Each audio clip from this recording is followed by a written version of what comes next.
On March 11th, 1992, it was business as usual at a bank in Ottawa, Canada.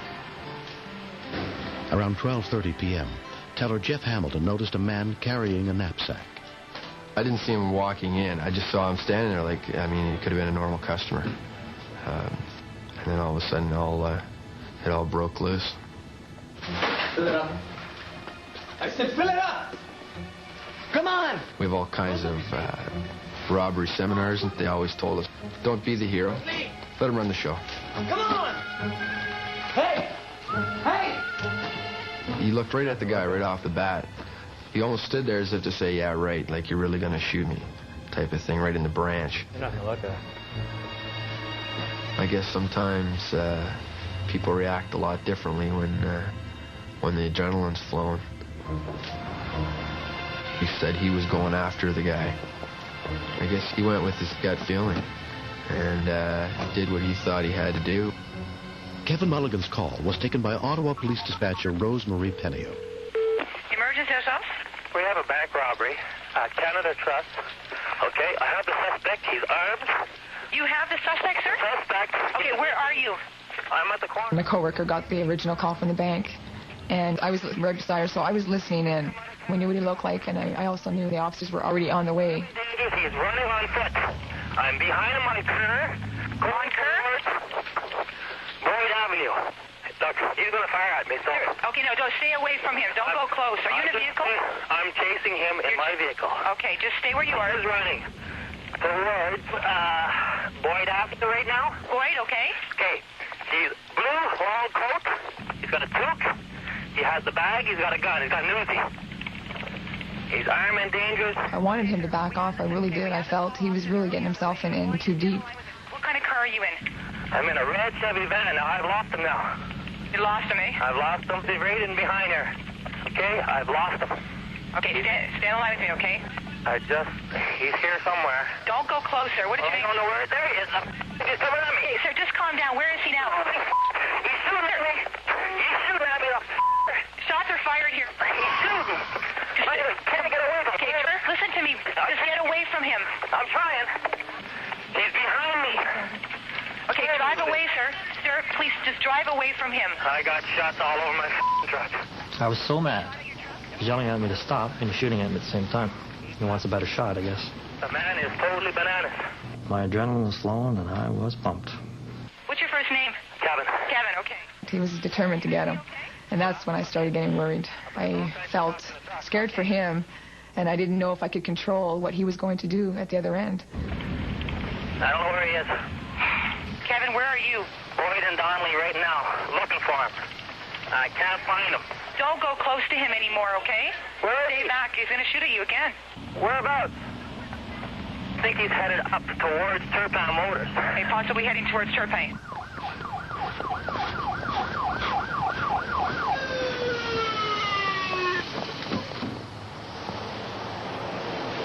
He's in the body shop right now. Carly Motors? Yeah. Look, I did my truck search. Holy he shot at me and he's going to kill me. But you going down outside? Kevin? Kevin, what's going on? We have an officer here. Can I have his name? Kevin. Hello? Who's this? Corporal Walsh. Pat, it's Rosie here. I can't hear you. The constable got into the truck, and the line just went dead.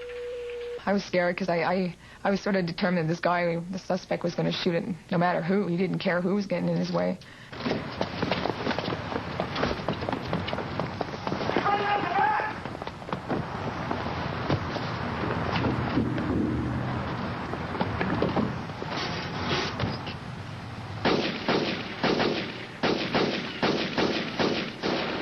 I considered taking a shot, but I realized that the traffic behind him on the Queensway was very heavy that day. Constable Mike Ryan was leading the pursuit of the suspect. If I'd missed him, there was a good chance I probably would have hit one of the vehicles in behind.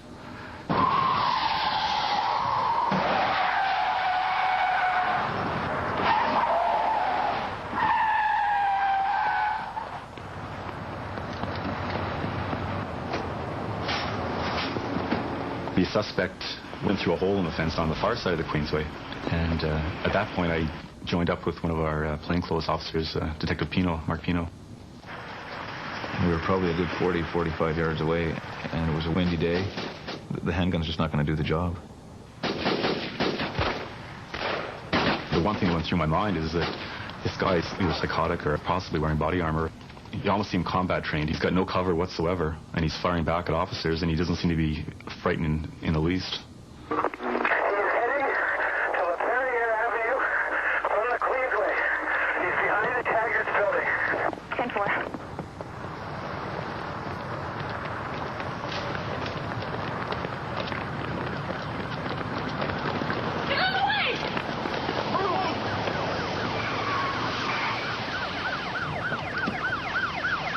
We weren't cognizant of what was going on inside at that point, but we knew he wasn't coming out.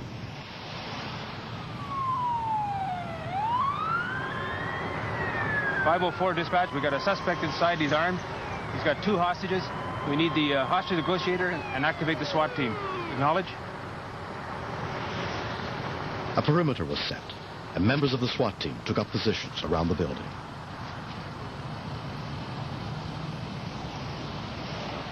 Inspector Elaine Methot was brought in to try to negotiate the release of the 2 hostages. He was receptive when he saw that the cellular phone was being offered to him.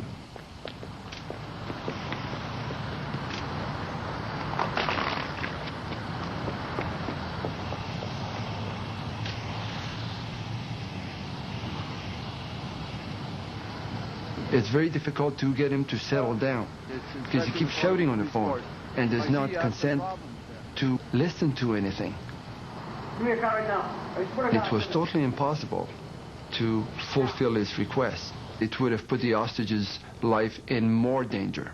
Don't play with me! I want to go now! This guy was like a bomb waiting to explode. I'll give you 1 hour. I swear to God, if you don't bring me a car, I'll kill them both. As we mounted the stairs, Bob just yelled at me to run, and I heard a commotion behind me.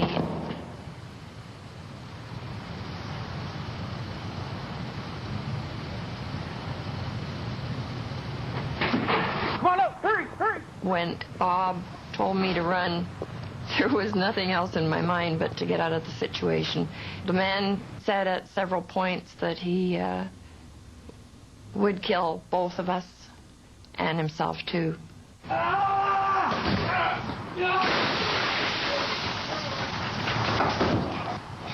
move! Stay there! I've got the gun! Get in here! Get in! The SWAT guy was telling me to come over to where he was, and I was using very graphic language, telling him that no, I wasn't going to go over there and come and get the bad guy. And then suddenly, after yelling back and forth at each other, I realized that here's another guy with a rifle. I better listen to this guy.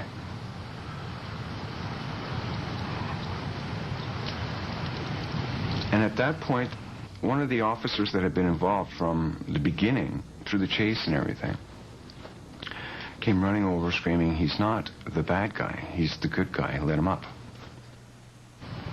The suspect was apprehended in a stolen car by police staked out behind the building. The man was totally irrational.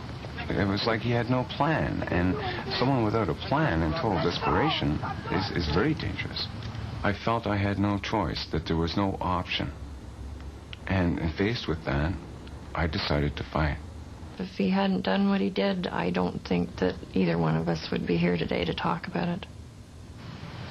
The suspect subsequently pleaded guilty to multiple felony charges and was sentenced to 12 years in prison. Hostage Bob Ireland and the man who called 911 on a cellular phone, Kevin Mulligan, were honored by the Ottawa Police Department. I'm not a hero. I was just trying to follow a guy from a distance to get him apprehended by the police. And it just didn't happen that way. They go west first. No. Oh. I wish more people would get involved in helping us out, but I don't want to see anybody get involved and try and do our job to the point where they get shot at or get shot or hurt or knifed or anything else, because that's what we're getting paid to confront these people. That's our job. That's what we're trained for. When it was all over and sitting in bed, I realized I could have got killed. Girls going cut the forest. I don't regret trying to get him apprehended, but I do regret that I could have left my family behind, could have left everything behind just for a crazy fool.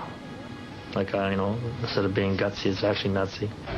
For Bob and fellow hostage Marilyn Bosch, the painful memories of that day still linger. I had just gotten through 5 months of unemployment. And then got a break. I was trying to put my life together again. When this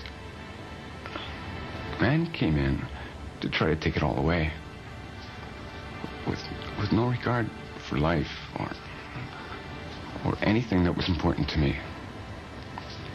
It's a terrible feeling, but I have a good family, good friends. They've helped me tremendously. I was very fortunate. I get to see my family again and carry on.